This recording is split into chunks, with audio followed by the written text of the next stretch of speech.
चलो स्टार्ट कर रहे हैं बेटा। Importance of delegation. अब मैं आपको पहले तो डिफरेंस बता दूं डेलीगेशन और डिसेंट्रलाइजेशन के अंदर। डेलीगेशन का मतलब है सिर्फ अपने छोटे मोटे ट्रिवियल मैटर, छोटे मोटे मैटर अपने नीचे वाले बंदे को देना, यानी वहां पे ज्यादा पावर नहीं देते हो आप, बहुत माइन्यूट सी पावर देते हो, छोटी मोटी पावर देते हो, पावर देते ही नहीं है समझो। आप सिर्फ उसको रिस्पॉन्सिबिलिटी देते हो और उसके काम के लिए अकाउंटेबल आप ही होगे। मेरे साथ असिस्टेंट को बोल दिया डेलीगेशन तू ही समझा दे, तो मैंने उसको रिस्पॉन्सिबिलिटी दे दी कि भैया डेलीगेशन तेरे को समझाना है।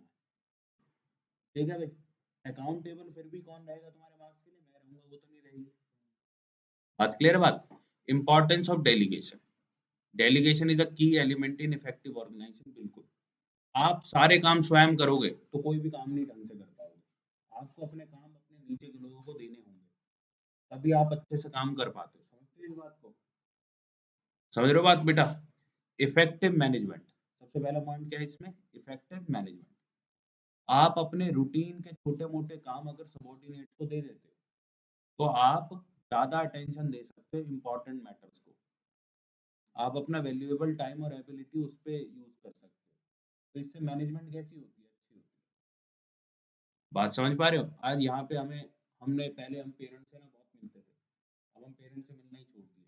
बहुत माइन्यूट केसेस हैं जिसमें मैं पेरेंट्स से मिलता हूँ, ये फोन पे बात कर लो जी। क्यों?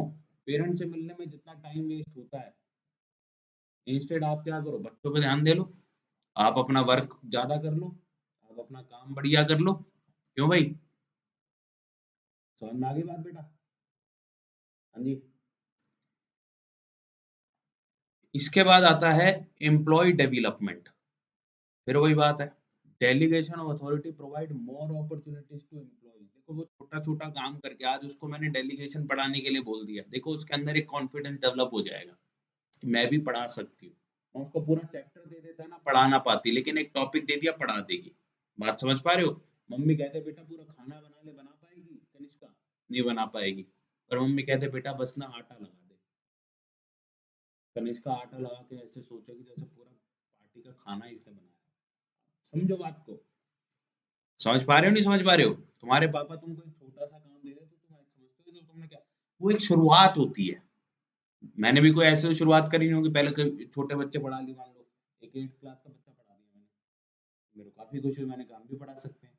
फिर 9th का पढ़ा दिया, फिर 10th का पढ़ा दिया, जब 10th के बोर्ड्स पढ़ा दिए तो हमने कहा व्हाई नॉट 12th के बोर्ड्स पढ़ा दें, कॉलेज का पढ़ा दें। और आज की डेट में हम बात कर रहे हैं आने वाले समय में बड़ी बड़ी कंपनीज के साथ marketing and sales funnel create करने वाले। समझ गए बात को?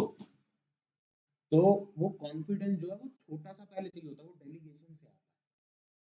तो एम्प्लॉय की डेवलपमेंट वहां से होती है। तो employees to utilize their talent, opportunity मिलती है, उसमें फिर वो स्किल्स आने लगती हैं जो कि उसको आगे जाके कॉम्प्लेक्स टास्क करने में मदद करेगी। ठीक है जी, मैं इसको बोल्ड नहीं कर रहा हूँ, अंडरलाइन कर देता हूँ, इंपॉर्टेंट लाइन है वैसे। Thus delegation is a technique for developing better managers for future। और ये लाइन को मैंने पर्पल कलर रखा है, ओवरऑल सब कुछ ब्लैक और रेड है बट इसको पर्पल रखा है बेटा, क्यों? केस स्टडी के लिए इंपॉर्टेंट लाइन है। और बेटर मैनेजर फॉर फ्यूचर, उसमें कौन से पॉइंट को लिख के आना है फिर? Employee development. By giving them chance to utilize their skills, gain experience and develop themselves for higher job position। आज उसको एक टॉपिक कराने को कहा है, एक एक टॉपिक करा के कल अगर मैं उसको एक साल बाद बोलूं ऑर्गेनाइजिंग का पूरा चैप्टर पढ़ा दे तो वो पढ़ा देगी। कॉन्फिडेंस भी होगा और धीरे धीरे उसको एक्सपीरियंस भी गेन हुआ। इससे क्या हुआ? एम्प्लॉय की डेवलपमेंट हो गई। क्या हो गया भाई? वन मोर टाइम बोलेंगे सब, एम्प्लॉय की डेवलपमेंट हो गई। तीसरे नंबर पे मोटिवेशन ऑफ एम्प्लॉयज। भाई जब आप किसी एम्प्लॉय को रिस्पॉन्सिबिलिटी देते हो तो भाई वो उछलता है, उसके अंदर मोटिवेशन आ जाती है। Responsibility for work build self esteem कि मैं भी किसी लायक हूँ, मैं भी किसी लायक हूँ। बहुत सारी आप ऐसी जो हमारी वो पुलिस वाली आती हैं सीरीज, उसमें आप देखते हो कि छोटे वाले पुलिस वाले को ना, जो कोई नया पुलिस वाला होता है उसको काम नहीं देते, और जब उसको काम देते हैं वो काम कैसे करता है? बहुत जबरदस्त तरीके से। क्यों? बंदे का मोटिवेशन। भाई पहली बार 2 साल से आप उसको भगा रहे हो। लाइगर मूवी देखी किसी ने? लाइगर मूवी देखी किसी ने? लाइगर मूवी वो आई है अपनी, वो मारता मारता रहता है, उसके अंदर उसके सर ने उसको बुला लिया, क्या सिखा तो मैं तेरे को दूंगा, चल पहले झाड़ू पोछे लगा। बंदा बॉक्सर बनने आया, उसको झाड़ू पोछे लगवा रहे हैं। 2 महीने 3 महीने तक बंदा बॉक्सर बनने आया, उससे झाड़ू पोछे लग रहे हैं, उससे काम करवा रहे हैं, छोटे छोटे ट्रिवियल मैटर्स करवा रहे हैं उससे। फिर एक दिन उसके सर उसको बोलते हैं, बेटा मेरे यहाँ पे जितने बॉक्सर हैं ना सारे तुझसे एक साथ लड़ेंगे, और लड़। भाई 20 बॉक्सर एक बॉक्सर से लड़ेंगे तो भैया क्या होगा? बंदे के पास मोटिवेशन तो होनी चाहिए थी ना, और मोटिवेशन थी। 3 महीने बाद चांस मिला, आज हार तो नहीं मान सकता मैं। 20 के 20 में बहुत मार लगाता है, हीरो भी है। बट वैसे भी आप समझो, जब आपको बहुत टाइम बाद अपॉर्चुनिटी मिलती है तब आप क्या करते हो? आप कुछ कर दिखाते हो। तो ये यहाँ पे मोटिवेशन ऑफ एम्प्लॉइज बढ़ जाती है। Responsibility for work builds the self esteem of an employee. सिर्फ बोल्ड वाला याद करना है अभी आपने, जिससे उसका कॉन्फिडेंस इंप्रूव होता है, and he feels encourage and tries to improve his performance further. भाई एक काम मिला है तो उसमें बेस्ट करके दिखा दूं। बात समझ रहे हो? करेक्ट कर पा रहे हो? Basic facilitation of organizational growth. भाई अब देखो मैंने धीरे धीरे क्या करा, अभी उस एम्प्लॉय से मैंने एक एक टॉपिक पढ़वाना शुरू किया, फिर एक एक चैप्टर। 3 साल बाद मेरे लिए, मैं इनका बिजनेस नहीं पढ़ानी, मेरे पास टाइम नहीं है आजकल। मैंने नहीं, वो तुम्हें बताया ना, सेल्स एंड मार्केटिंग फनल में पहुंच गया, वो नहीं पढ़ाएंगे। तो मेरे लिए क्या है, मेरा एक मैनेजरियल टैलेंट तैयार हो गया है ना, अब मैं इसके साथ अपना ऑर्गेनाइजेशन को ग्रो कर सकता हूँ ना। या फिर मैं यहाँ पढ़ा रहा हूँ, मैंने कहा एक सेक्टर जो है ना 17 में भी एक ब्रांच खोल रहे हैं, वहाँ पे जाके तुमने बिजनेस संभालनी है। ठीक है ना, नाम हमारा ही चलेगा, नोट्स हमारे ही चलेंगे, कंटेंट हमारा ही चलेगा, वीडियो हमारी चलेगी, बस तुम्हें वहाँ पे जाके बच्चों के डाउट्स लेने हैं। उसके थ्रू करवा सकते हैं ना अभी काम। बात समझ गए? नहीं बेटा, एग्जांपल दे रहा हूँ ना, वैसे हैं हमारे पास बहुत सारे। Basis of management hierarchy. अब देखो मैं, हायरार्की क्या होती है भाई? एक सुपीरियर होता है, एक सबऑर्डिनेट होता है, ये हायरार्की होती है। एक सुपीरियर होता है और एक सबऑर्डिनेट होता है, ये क्या होती है बेटा? हायरार्की होती है ये। अब एक बात बताओ, मेरे नीचे अगर कोई काम कर रहा है तो मेरा सबऑर्डिनेट है, ये हायरार्की बनी कि नहीं बनी? और वो मेरे नीचे होगा क्यों? क्योंकि मुझे अपने छोटे मोटे काम करवाने हैं उससे, तभी वो मेरे नीचे काम कर रहा है। तो यानी शुरुआत किससे हुई? छोटे मोटे काम कराने के लिए आदमी चाहिए, तो उसको आपको अपने नीचे रखना होगा। ये क्या है? Basis of management hierarchy. Management ऐसी तो बनती है। छठे नंबर पे बेटर कोऑर्डिनेशन। जब सबको सबकी अथॉरिटी, रिस्पॉन्सिबिलिटी, अकाउंटेबिलिटी के बारे में पता होता है तो ये आपकी पावर डिफाइन करती है, आपकी ड्यूटीज डिफाइन करती है, आपकी आंसरेबिलिटी। देखो अथॉरिटी का रिजल्ट पावर है, रिस्पॉन्सिबिलिटी का रिजल्ट ड्यूटी है, और अकाउंटेबिलिटी का रिजल्ट आंसरेबिलिटी है। ठीक है ना? ये पहली 2 लाइन तो याद हो गई ना? This helps to avoid overlapping of duties. Overlapping of duties का मतलब क्या है? एक ही आदमी दो काम नहीं करेंगे, समझ गए? And duplication of efforts. देखो भाई, मैं, मेरे पास 2 एम्प्लॉइज हैं, उनको मैंने बता दिया भाई तेरे को ये काम करना है, तेरे को ऑर्गेनाइजिंग की डेलीगेशन बढ़ाना है, और तेरे को ऑर्गेनाइजिंग का डिसेंट्रलाइजेशन बढ़ाना है। तो ये थोड़ा ना दोनों डेलीगेशन बढ़ाएंगे, दोनों डिसेंट्रलाइजेशन बढ़ाएंगे, ऐसा थोड़ा ना होगा। दोनों को काम बताए ना अलग अलग। तो ओवरलैपिंग ऑफ ड्यूटीज अवॉइड हो जाती है, डुप्लीकेशन ऑफ एफर्ट नहीं होता। अब इससे क्या होता है? कोऑर्डिनेशन बना रहता है। कोऑर्डिनेशन बना रहता है amongst various departments, levels and functions of management. तो प्रॉपरली समझ में आ गया। अब इसकी केस स्टडी, अब केस स्टडी में तुम्हें यही फाइंड आउट करना होता है भैया, ये तो समझ में आ जाएगा, काम अगर बंटवारा किया है तो ये तो तुम्हें समझ में आ गया, या तो डेलीगेशन है, डिसेंट्रलाइजेशन है। अब इन दोनों में से चूज करना इंपॉर्टेंट है। तो अब यहाँ देखो, Aman Chatta started Bullseye, a company for providing cybersecurity solution to business. Its objective is to prevent and detect and respond to cyber attack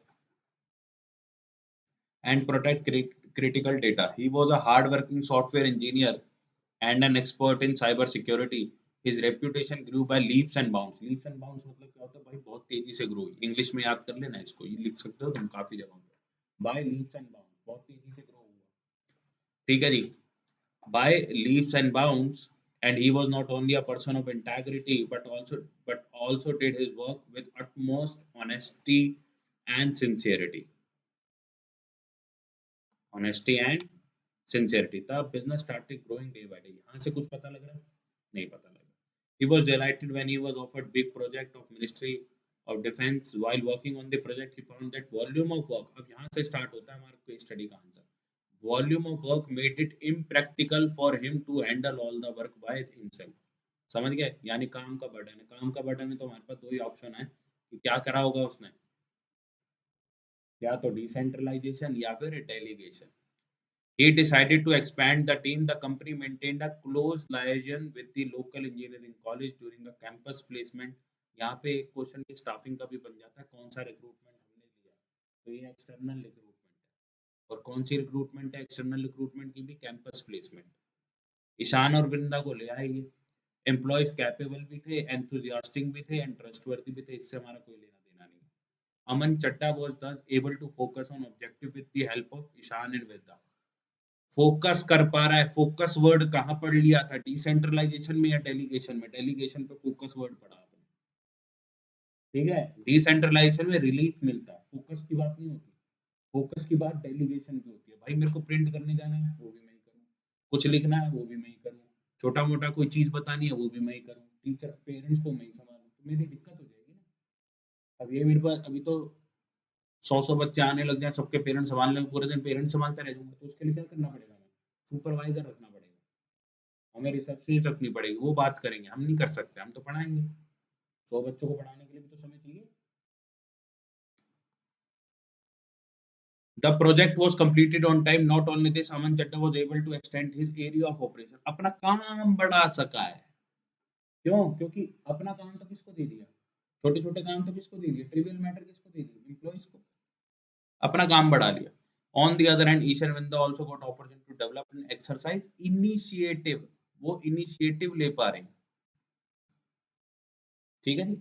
अब ये इनिशिएटिव शब्द तो हमने दोनों जगह पढ़ा, लेकिन आपको अमन चड्डा से समझ में आ गया डेलीगेशन की बात कर रहा है। डिसेंट्रलाइजेशन की अगर बात कर रहा होता ना, तो वो हर लेवल पे पावर को बांटता, पर उसने क्या, हर लेवल पे पावर दी है, टॉप लेवल से मिडिल लेवल से लोअर, लोअर से और लोअर पे दी नहीं दी, हर लेवल पे पावर नहीं दी, सिर्फ अपना जो छोटा मोटा काम है वो देख के अपना ऑपरेशन का जो साइज है वो बढ़ा लिया, तो ये डेलीगेशन कहलाती है। दोनों में डिफरेंस समझ में आ गया भाई, दोनों में डिफरेंस समझना इंपॉर्टेंट है।